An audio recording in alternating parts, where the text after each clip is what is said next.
changed that much over the years. There was No, some that's right. innovations, etc., but it has to be getting into their head. Pochettino did that. I mean, yes, I know things changed at the end, but there was an end of a cycle, and he knew that had to change. Yeah. Whatever manager you get next, if that's going to be the case, has to be able to get into their heads and give them that attitude, because the very minimum that you have to expect from these players, and I know Mourinho shouted this out, but it's still not happening, is for them to give everything, even if they, and with that, there's enough talent there for us to be doing better than we're doing, at least putting up a much better show than we're doing at the moment, because it's shocking. Why, though, then at other clubs have players, played for him, because of who he is and what he's done. He's motivated them. What's going wrong?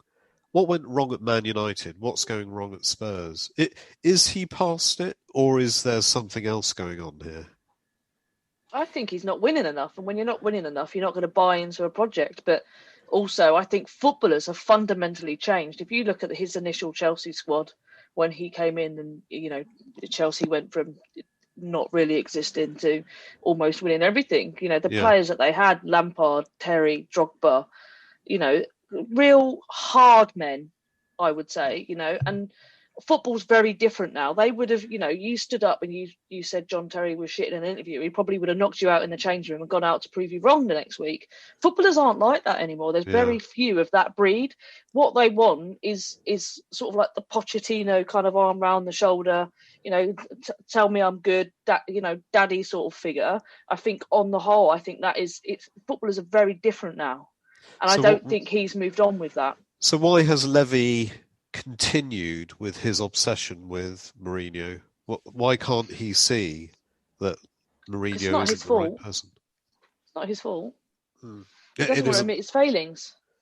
Yeah. Well, yeah, he certainly doesn't. Sacking him is admitting that, isn't it? Otherwise it'd be done.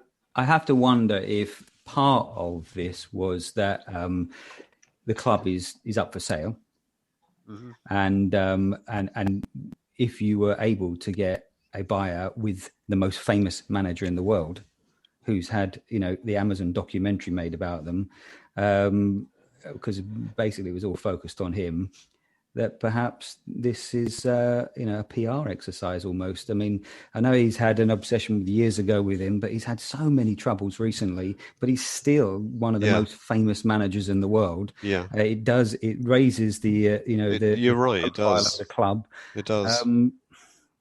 It was interesting as well, because at around about the same time that Mourinho joined, Trevor Birch joined, who is very experienced at selling clubs and acquiring clubs. So I do wonder whether that's true. I'm just guessing.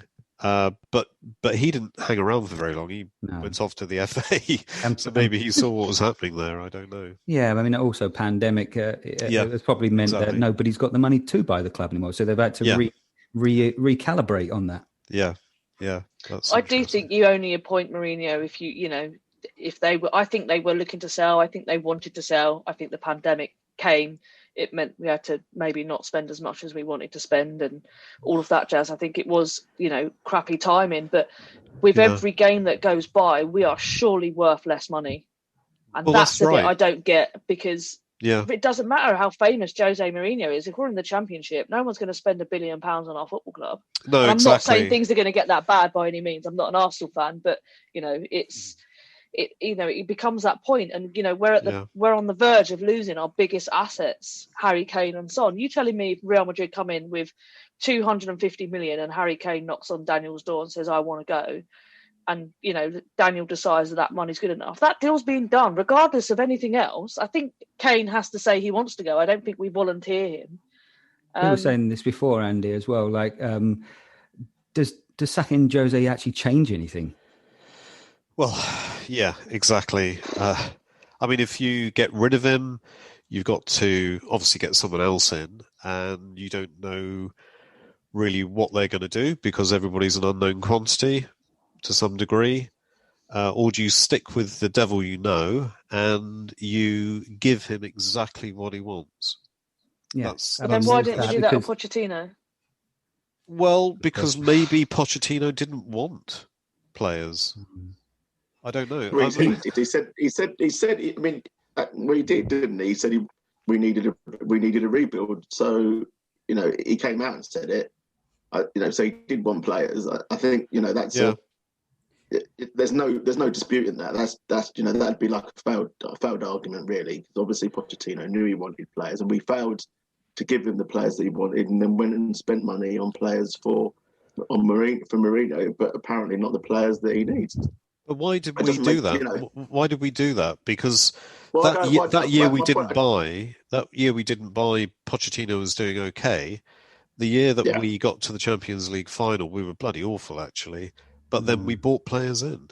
So at the beginning of that year, before we got to the Champions League final, already Pochettino was flagging this up and saying things need to change. The dynamic is not right here. We need to do something. And a lot of the press conferences were very moany and very cryptic, weren't they? They were throughout. They were. Yeah. I personally think as well.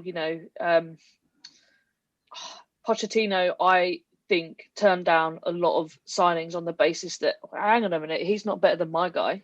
Yeah. You're not bringing him in to replace my guy who runs through brick walls for me. I want that guy who's better than my guy because I can justify that. And, otherwise I'm sticking with my guy. And I think he did that. And in the end, I think it was the straw that broke the camel's back, because actually sometimes having a bit of competition does bring something out. You look at the Doherty Aurier start of the season, they were both bringing out the best in each other just because it was like, oh, hang on a minute, mate. I don't know how good you are. Oh, actually, I might need to earn my shirt now. And I think whereas with Mourinho, he goes, I want that guy. You can't have that guy, but you can have that guy. All right, I'll take anyone. Whatever happens next is a huge, huge gamble, because you give him all the money he wants to get his guys in, and that might not work. It might not. Then you get a new manager in who needs another 2 or 3 windows to get his guys in and change it. It's a huge financial, but also a risk whatever you take. I think there's no easy solution to this one. No, there isn't. But, as we know, Levy doesn't necessarily wait that long before he sacks a manager. So with AVB, he sacked him fairly swiftly after we bought those players in the summer. Brought Sherbert in, who did a brilliant job, as we all know, and then got Pochettino in, who transformed the club with fresh new players, young players from the academy, and maybe there's still that opportunity to do something similar. I just think with our academy now coming through, we've got another 3-4 years before we really see the benefits of that fantastic training ground. We're already seeing the best youngsters across London, leaving Chelsea and coming to Spurs in their droves. But in the meantime, we do need to spend. We can't be banking on those players coming through. Dane Scarlett is hopefully, injury prevention and his development path continuing, going to be an absolute superstar. But what are we going to do for 3 years? No, there's no before he comes of age. Exactly. There's no excuses not to look after the now. And we must have the money for it. We have to. We won at the 8th richest club in the world for a kick-off. And actually, there were a lot of arguments before all of this happened that actually we don't even really need the revenue from the stadium. The amount of money we're getting in from TV deals, etc., and other sponsorship, commercial stuff, and then you can stagger payments for players over X amount of years. Exactly. So, yes. We surely should be now thinking, what do we need right now? And then, of course, that second track, you bring all those through, as Sarah was saying. Yeah, no, that's totally the case. Yeah. But what do we? It makes me feel sick to look at Arsenal and see where Arsenal now, and just see that actually we're probably going to end up in a worse position, depending on what we do at this crossroads, because we are at crossroads as a club. And I wonder if Levy's sitting there thinking, well, they sacked Wenger and that didn't really go very well. Maybe I just need to sit tight. But, you don't keep a Mourinho unless you're willing to throw 200 to 300 million at him, in my opinion, for players. And I just don't know that we're going to do it as a club. In which case, I'd rather have, a Pochettino Mark II. I don't know who that would be. My knowledge isn't good enough. But I'd rather have a project, because if I'm Harry, I'm leaving because we're not building. And I don't blame him for going. I'm devastated, don't get me wrong. But when Bale left, I was devastated. I was really, really devastated. I was really angry because we were building towards something. Yeah. I felt like if we'd managed to keep him and we'd maybe spent the money we'd spent on 2 or 3 players, we could have really gone on and done something. But the and thing so I was so angry. Within 2 years of Bale leaving, Pochettino was in, and we were already building a really good side. Again. So things changed really quickly. But if we're not now going to back him like that with that 200 or 300 million, whatever it takes, then what is the point? There's no point. Agree. No point at all. You know, where we've come so far, we've got the world's best stadium, the world's best training facilities, the Amazon series, the most famous manager in the world, looking like we're probably going to end up with one of the biggest naming rights deals going as well. What is the point of all of that if we're not then going to put that on the field and have a team that's commensurate with all of that? It's absurd. It doesn't make any sense. Of course, yeah, you're absolutely right. And I'm sure Levy knows that. I mean, he must know that. That's just obvious, isn't it? Yeah. So, well, it's he not obvious must from know a that. fan point of view, is it? No, probably not. But... so disheartening. It I is. think the lack of silence, the lack of the lack of discussion about it as a football club really winds me up as well, because I feel like, Mourinho's press conferences and whatever else, I always feel like when we lost under Pochettino, you could see it hurt, but Mourinho's just like, it's not my fault. Look at the players. I put the team out. They need to win now. Yeah. The other thing is that you're going to look at people saying we need to sell 5, 6, 7, 8, 9, 10 players. That's not going to happen. No. That just doesn't happen at clubs. Selling players is harder than actually buying players. Oh God! And they'll have you over a barrel, and they've got watertight contracts. They don't want to go anywhere. Their agents are telling them to sit on that because they've got the whip hand. Why would they go? And of course, Levy's going to want good money from them as well. So exactly. Either you get a manager in who can make the most of that, or it's an evolution where you change it over several seasons. And at the moment, people are baying for blood. They want something. Something's got to change. And the easiest one is the manager. Yes, I think so. Yeah. I just don't like, I'm looking at the points on here that you guys have written, the fact that Bale came into the team, started doing well and just utterly disappeared again. I actually even thought that Dele was finding his feet a little bit in the team, and again he's disappeared again. And it's just kind of like, these are generally good footballers. Why can't you get anything out of them? It is odd. Or do you not want to? Are you trying to devalue them so much that Daniel Levy takes 20 million so that you can go out and buy the player that you want to play? What is it? Because you're cutting your nose off to spite your face, really. Bale, absolutely no minutes coming into a cup final in 14, 15 days or whatever it is.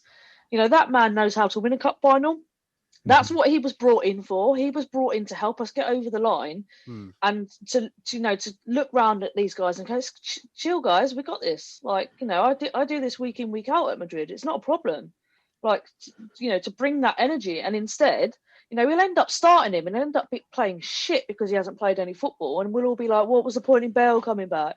It's like, well, actually, I think he's been mismanaged. I think he has, to a degree. What happens, though, if we go to that final and we win that final? Doesn't change anything. Doesn't. No, Pochettino said as well, wasn't it? It doesn't do anything for the club other than it'd be lovely for us to have to have that trophy. Yeah. But what does it really do? Harry Kane's not going to stay on the strength of it. No. You're not going to attract players on the strength of it. It would be nice for us because we haven't had one for a long time. But, none of us really genuinely believe that we're actually going to do it. But we could. No. But it's not going to change anything for the club. And I know people moaned about that when Pochettino said it, but a few years back, because we were so desperate for trophies. But look at it. I think 2 or 3 years ago. Sorry, Sarah, go on. I was going to say, I think 2 or 3 years ago, it might have made a difference because the players would have known what it felt like to win something. They would have known what it felt like to get over the line. But, we keep talking about that this club's in the middle of a cycle and an evolution. I'm not even sure that winning it helps us anymore. And that's the sad thing. Steve. On what basis, though? I mean, you know,